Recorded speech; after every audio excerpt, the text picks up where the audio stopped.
મહાભારત એ કાંઈ યુદ્ધની કથા નથી, પણ યુદ્ધની સાથે સત્યને કેમ ટકાવી રાખવો એની કથા છે.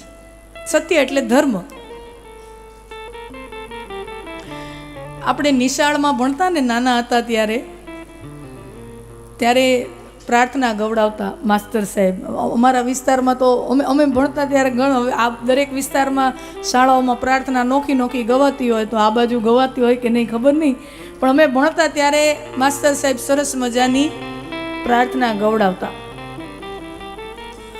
ઊંડા અંધારેથી પ્રભુ તું પરમ તેજે તું લઈ જા, અસત્યો માહેથી પ્રભુ તું પરમ સત્ય તું લઈ જા, મહામૃત્યુમાંથી પ્રભુ તું અમૃત સમીપે તું લઈ જા.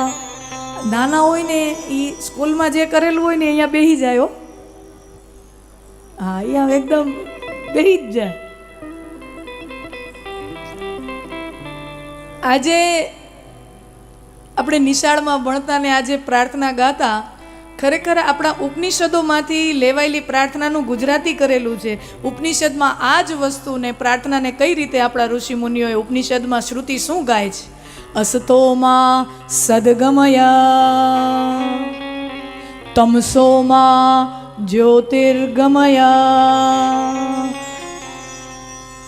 તમસોમાં જ્યોતિર્ગમય, તમ અંધારું, અંધારામાંથી જ્યોતિર્ગમય અજવાળે તું લઈ જા, અસતોમાં અસત્યમાંથી સદગમય સત્ય તરફ લઈ જા.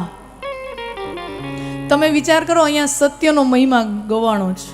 વ્યાસજીએ પણ શરૂઆત કીધી સત્યમ પરમ ધીમહિ, અને આ બહુ સરસ વસ્તુ છે, તમે જરાક મન ચોંટાડજો.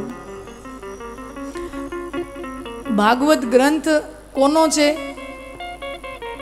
કૃષ્ણ ભગવાનને સમર્પિત છે. આ વૈષ્ણવ ગ્રંથ છે અને ભગવાન કૃષ્ણની કથા છે, ભગવાન નારાયણની કથા છે, ભગવાન વિષ્ણુના 24 અવતારોનું એમાં વર્ણન છે, અને 24માંથી એ મુખ્ય 10 અવતારો છે, એનું વિસ્તારમાં વર્ણન છે.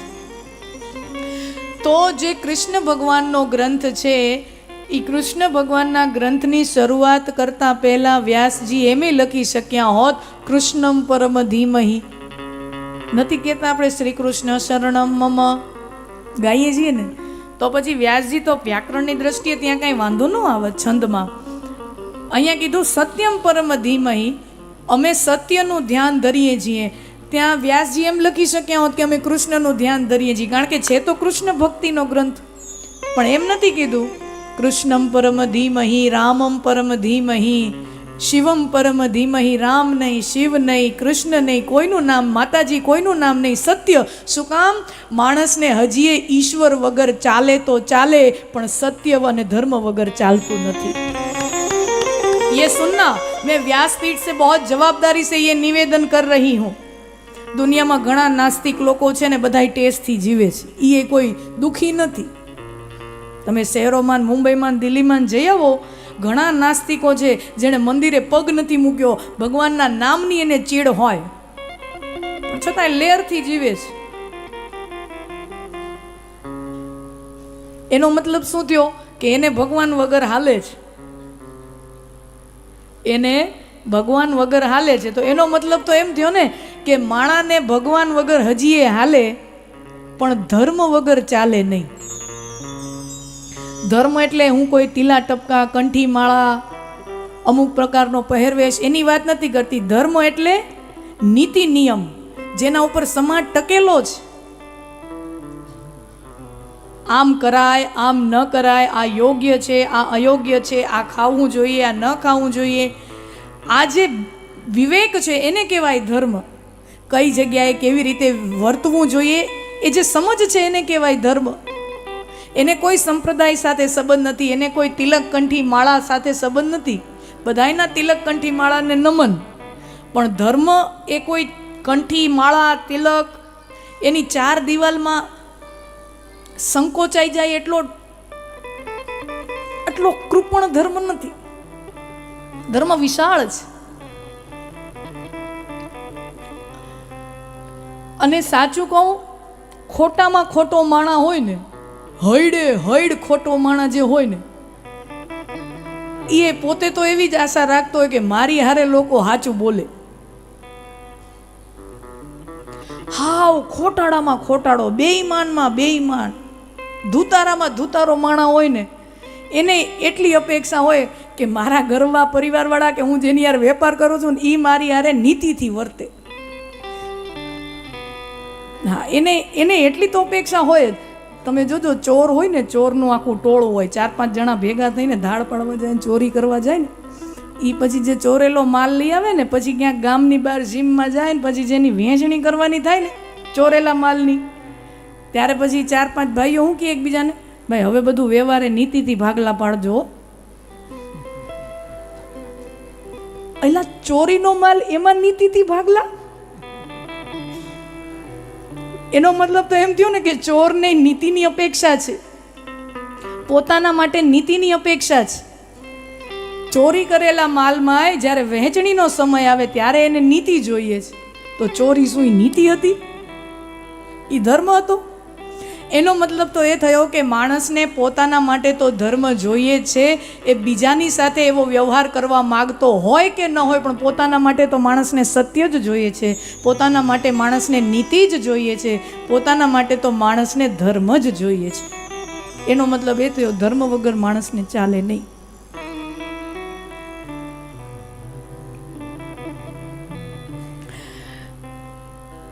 ગાંધીજી પ્રાર્થના સભા કરતા,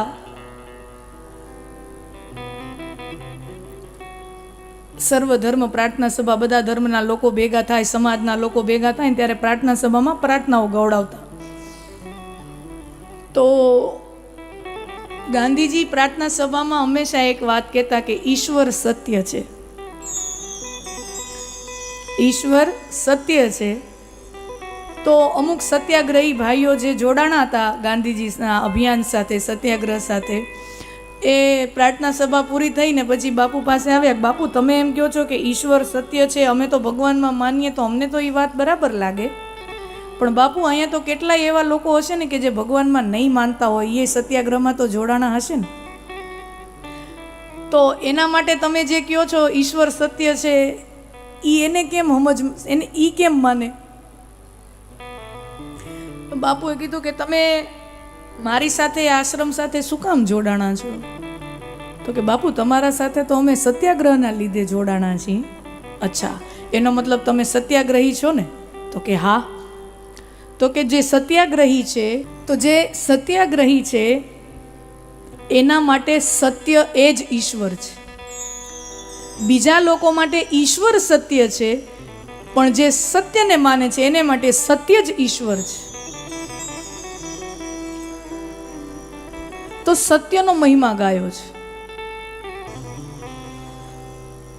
તો જે ઈશ્વરમાં માને છે એના માટે ભગવાન સત્ય છે, પણ જે ભગવાનમાં નથી માનતો એના માટે સત્ય ઈશ્વર છે.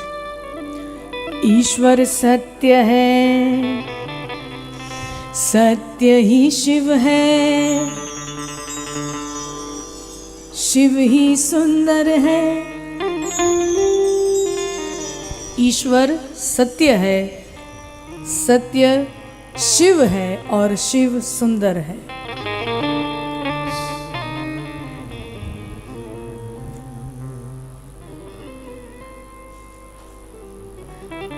ભગવાન વગર હાલે તો હાલે, ધર્મ વગર ચાલે એમ નથી. આપણા શાસ્ત્રો તો ત્યાં સુધી કહે છે, આહાર નિંદ્રા ભય મૈથુનંચ સમાન મેતત પશુભી નરાણામ ધર્મો હિ તેષામ અધિકો વિશેષ ધર્મેણ હીના પશુભી સમાના. માણા અને ઢોરને આહાર, નિદ્રા અને મૈથુન આ બધું તો ભગવાને માણાને આપ્યું ને ઢોરને આપ્યું, તો ફેર ક્યાં રાખ્યો? ધર્મો હિ તેષામ અધિકો વિશેષ. મનુષ્યમાં ધર્મ છે એટલા માટે મનુષ્ય બીજી પશુ સૃષ્ટિ કરતા ચડિયાતો છે. અને જો માનવમાંથી ધર્મની બાદબાકી કરી નાખવામાં આવે તો માણસ ઢોર સમાન થઈ જાય, એવું શાસ્ત્ર. પશુભી સમાના ધર્મેન હીના પશુભી સમાના, શાસ્ત્ર કહે છે પશુ સમાન થઈ જાય. આ તો ઋષિ મુનિઓ બહુ વિવેકી હોય સંત પુરુષો વિવેકી હોય તો એને ખૂબ વિવેકની ભાષામાં એમ કહી દીધું કે ઢોર જેવા. પણ મને જે અને આપણને બધાને જે સમાચાર પત્રોમાં, ટીવીમાં, ન્યૂઝમાં દેખાય છે એના ઉપરથી એમ લાગે કે માણાના જીવનમાંથી બાદબાકી થઈ જાય ને તો માણા ઢોર જેવો નહીં, ઢોરથી એ ગયો ગુજરો થઈ જાય. ઢોર તો ક્યાંય હારા હોય, પશુ તો ક્યાંય પશુને સારા કેવડાવી દે. ઘણીવાર તો એમ છે કે કોઈકને એમ કૂતરા જેવું કેવું નહીં, કૂતરાને અપશબ્દ થયો કહેવાય. હા, અત્યારે માણાને ક્યાં કૂતરા જેવો કહીએ ને તો આપણને કૂતરા ઉપર દયા આવે. અરે રે રે રે રે, ક્યાં આની ઉપમા દીધી માણાને. માણસના જીવનમાંથી જ્યારે ધર્મની બાદબાકી થાય ત્યારે માણા પશુ કરતા, પશુમાં બલાત્કાર નથી, મનુષ્ય સમાજમાં છે. માનવ જ્યારે ધર્મ ચૂકે છે ત્યારે એ પશુ કરતાં પણ વધારે બદતર બની જાય છે. એટલે ધર્મનો બહુ મહિમા ગાયો, નીતિનો બહુ મહિમા ગાયો, સત્યનો બહુ મહિમા ગાયો. તમે ભારતનું બંધારણ ભણી લ્યો, ભારતનું જે લીગલ આઈપીસીની કલમો છે એ ભણી લ્યો, એટલે એમાં બધું આવી ગયું.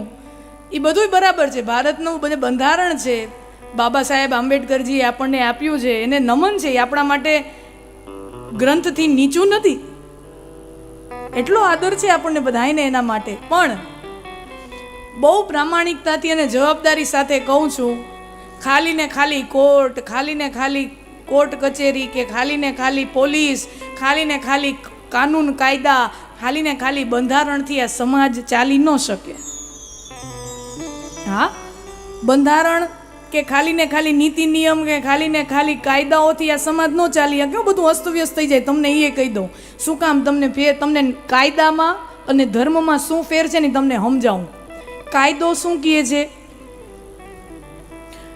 સમજી લ્યો. ક્યાંક એવા પ્રસંગો બનતા હોય ને કે કોઈ પતિ છે એ પોતાની પત્નીને મારતો હોય, સમજી લ્યો ઉદાહરણ તરીકે છાપામાં વાંચતા હોય ને હવે ખરાબ સમાચારો, કે કોઈ પુરુષ છે પોતાની પત્ની ઉપર હાથ ઉગામતો હોય અને પોલીસને ખબર પડે, કાયદાની દ્રષ્ટિએ તો એ સજાપાત્ર છે, બરાબર, એ સજા મળે, એ પુરુષને સજા મળે, દંડ મળે તો એ કાયદાનું કામ છે. પણ કાયદો ક્યારેય એમ નહીં કહે કે પુરુષે પોતાની પત્ની સાથે કેવી રીતે વર્તવું જોઈએ, એક પત્નીએ પોતાની પતિ સાથે કેવી રીતે વર્તવું જોઈએ, સંતાનોએ પોતાના મા બાપ સાથે કેવી રીતે વર્તવું જોઈએ.